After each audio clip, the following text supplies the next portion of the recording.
Hey everyone! Before we dive in, I have a quick question. Where are you watching from today?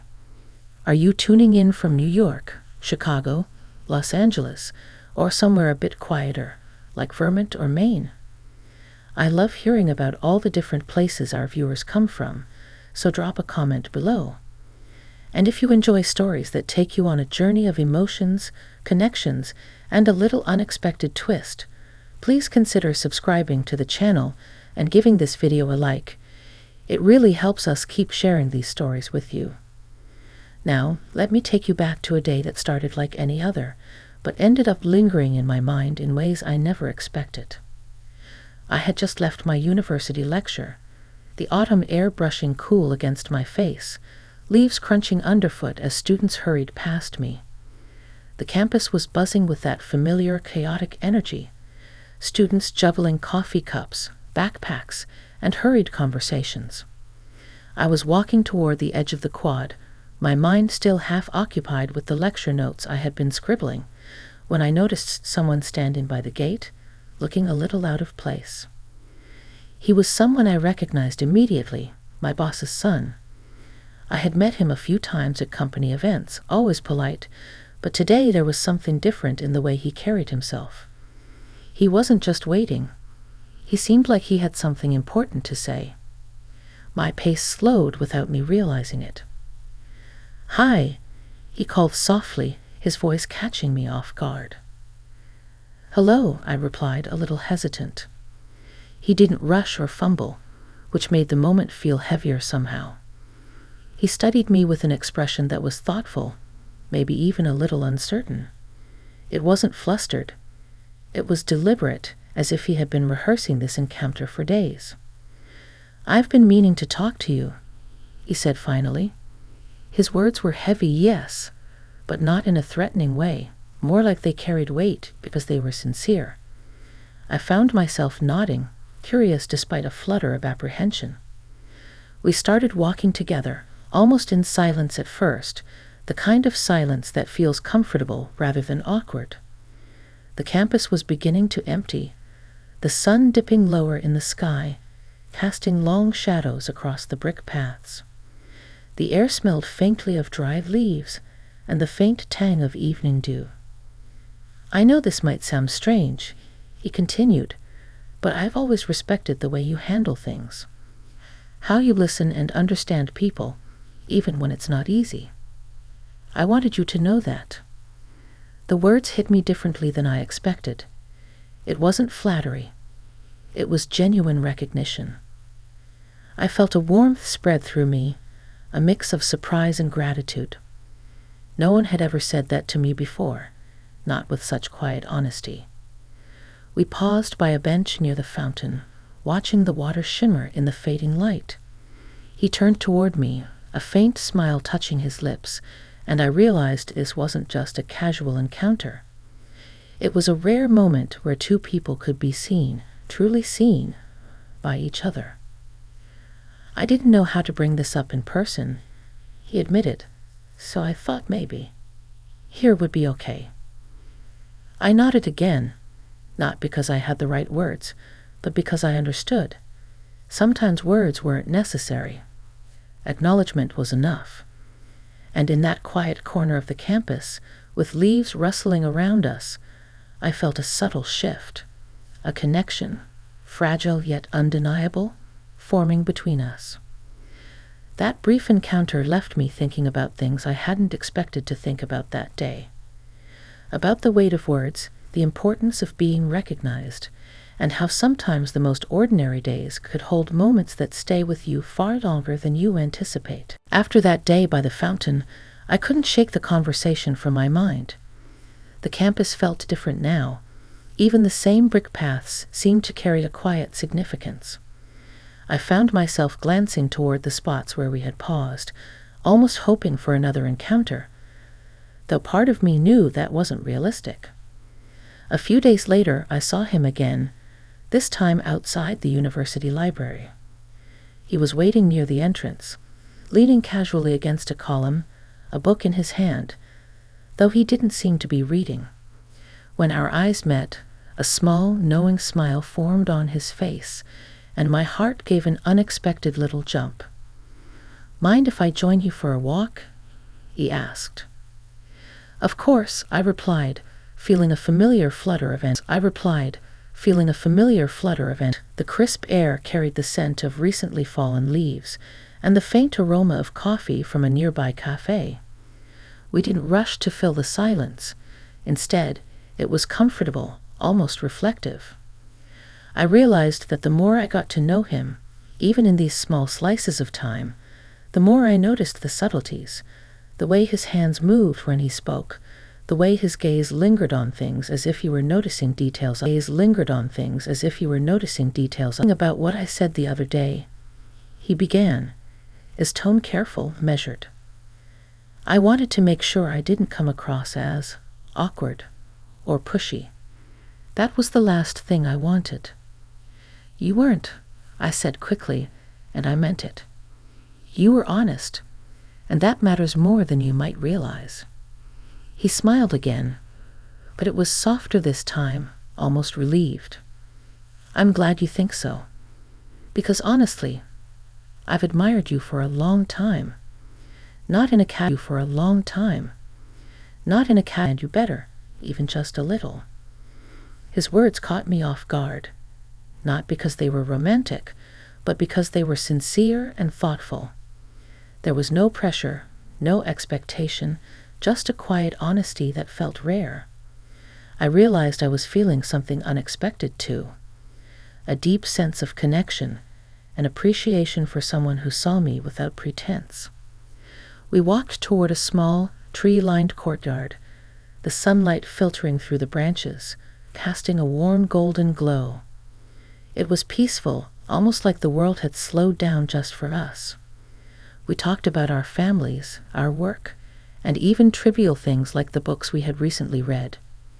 Years of each other's personalities, and I found myself laughing softly at his dry humor and sharing small stories I hadn't told anyone else. At one point, he stopped and looked directly at me, his expression earnest. "I don't usually open up like this," he said, "but with you it feels right. And I don't want to let that slip away without saying it. I felt a lump in my throat. It was rare to encounter such vulnerability. There was respect in his words, care, and a sense of equality that made the moment fair, "Thank you for feel profound." "Thank you for trusting me," I said quietly. That stood there for a moment, letting the silence settle around us. The world seemed to sounds the soft rustling of leaves and distant. I realized that this wasn't just a fleeting encounter. It was the beginning of yet both of us were quietly welcoming. As the afternoon sun dipped lower, we reluctantly parted ways. I walked back to my car with a newfound awareness, not just of him, but of myself, of the quiet ways people can touch our lives and leave an impression that lingers far longer than the moment itself. That day I understood something crucial. Emotional connection doesn't always arrive in grand gestures. Sometimes it's in the subtle words, the shared silences, and the recognition of someone's presence in a way that changes how you see the world. Over the next few weeks, our encounters became a quiet rhythm in my life. Not every day, not at every hour, but enough to feel the thread of connection growing stronger. Each meeting left a mark, not in the way of grand gestures, but in small, meaningful exchanges that lingered long after we parted. One late afternoon, I was sitting on a bench near the university's rose garden, enjoying the calm after a particularly long lecture. The scent of blossoms mixed with the crisp autumn air, and the golden light made the petals glow as if they were catching fire. That's when I saw him approaching, hands in his pockets, walking with that familiar mix of purpose and hesitancy. "Mind if I sit?" he asked, already lowering himself onto the bench beside me. "Not at all," I said, smiling. We sat in companionable silence for a few moments, watching a squirrel dart among the fallen leaves, listening to the distant hum of students passing by. The quiet felt meaningful, not empty. "I've been thinking," he said finally, his voice softer than usual, "about how we meet, about these conversations. I know I'm not always the easiest person to understand, but being with you, talking like this, it makes things clearer for me." His words struck a chord deep inside me. Clarity, understanding, respect. These weren't things that came easily in life, and yet here they were, present in this moment, shared between two people who had chosen to truly see each other. "I feel the same," I admitted.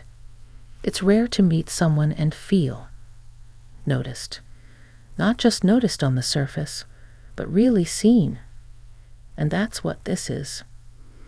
He turned toward me, and I noticed a flicker of relief in his eyes, as though he had been holding back this truth, unsure if it would land. "I wasn't sure how to say it before," he confessed. "But I wanted you to know. You've helped me see myself differently, too." The weight of his honesty filled the space around us, the kind of weight that feels grounding rather than burdensome. For a moment, I imagined what life would be like if this connection could continue beyond the fleeting encounters between lectures and campus walks. And I realized quietly that it already had. We lingered on the bench, sharing stories about our pasts, our small triumphs and quiet struggles. I found myself opening up in ways I hadn't anticipated, feeling safe in his presence. He listened, not just with his ears, but with his attention, his expressions, the small nods that said, "I hear you, I understand you." As the sun dipped below the horizon, painting the sky in shades of lavender and amber, he finally spoke again. "I know we don't have all the answers, and maybe we never will. But I want to keep learning. With you, if that's okay." I smiled, a warmth spreading through me that felt like home. "It is more than okay," I said. "It feels right." We walked back toward the campus gates together, the evening settling around us like a soft blanket. The world had slowed again, leaving just the two of us, sharing a quiet, unspoken understanding that had grown from honesty, respect, and patience. That night, as I drove home under a sky speckled with stars, I reflected on how unexpected encounters could shift the course of your thoughts and feelings.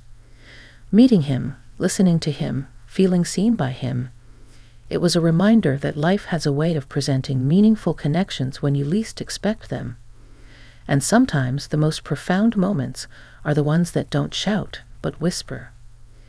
The whispers of that afternoon stayed with me long into the night, leaving me both calm and aware of the possibility that trust, understanding, and genuine care could form the foundation of something enduring, even when life seemed unpredictable. It had been several weeks since our last long conversation in the rose garden, and yet the memory of that afternoon stayed with me, like a gentle echo I couldn't ignore. Life on campus moved forward in its usual rhythm, but for me, there was a subtle shift. I noticed things more clearly, felt moments more deeply, and appreciated the quiet ways people could touch your life. One crisp morning, I was walking out of the library with a stack of books in my arms when I saw him waiting by the old oak tree near the entrance. The branches were bare now, but the sunlight filtered through them in thin beams, casting delicate patterns on the ground. He smiled as he saw me, and I felt that familiar warmth, that quiet reassurance that this was a place of honesty and connection. "Good morning," he said, his tone light but sincere. "Good morning," I replied, placing my books on the bench nearby. We walked together along the winding path that led toward the campus gardens, the crunch of leaves underfoot keeping time with our steps.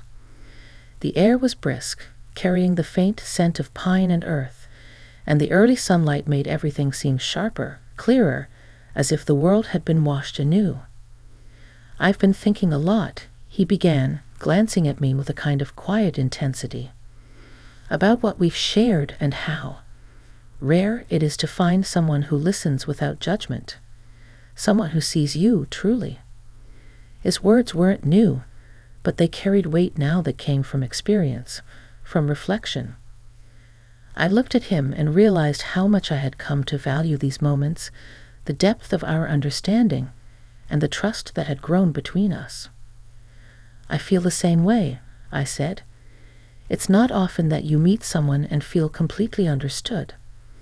Not just the surface, but the whole complexity of a person." He nodded, a small, satisfied smile forming. "I don't want this to be fleeting. Life has a way of moving too fast, of letting things slip through our fingers. But I want this, our conversations, our connection, to be something we carry forward, even as everything else changes." I felt a profound calm settle over me, a quiet reassurance that this connection was meaningful, grounded in honesty and mutual respect. "I want that too," I said softly. "It's rare, and it matters." We continued walking, the campus slowly coming to life around us, students rushing to class, the occasional dog walker passing by, the distant hum of city traffic blending with the rustle of leaves. It was ordinary and extraordinary all at once. At the edge of the garden, we paused to watch the sunlight glinting off a small pond. He turned to me, his expression thoughtful, and said, "I think sometimes we underestimate the power of being seen and heard. It changes you, even in small ways, and it stays with you." I nodded, understanding completely. "Yes, and it teaches you something about yourself too. How to be patient, how to trust, and how to appreciate honesty when it appears." We shared a quiet smile, and in that moment, I realized that the most meaningful connections weren't always marked by grand gestures or dramatic events. Sometimes they were built in the quiet corners of everyday life, in conversations held on benches, walks taken under bare trees, and moments of sincere recognition. As we finally parted that morning, heading in opposite directions, I carried with me a sense of reflection and growth. Meeting him, understanding him, being understood in return, it had changed the way I saw my world. Not everything was certain, and not every day would bring profound clarity, but I knew now that meaningful connection could arrive unexpectedly, and when it did, it was worth cherishing.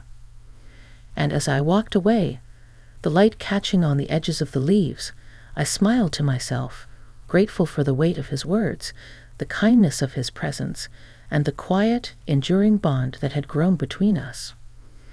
Life, I realized, is made up of these small, powerful moments, moments that teach you, remind you, and sometimes simply let you be seen in a way that changes everything.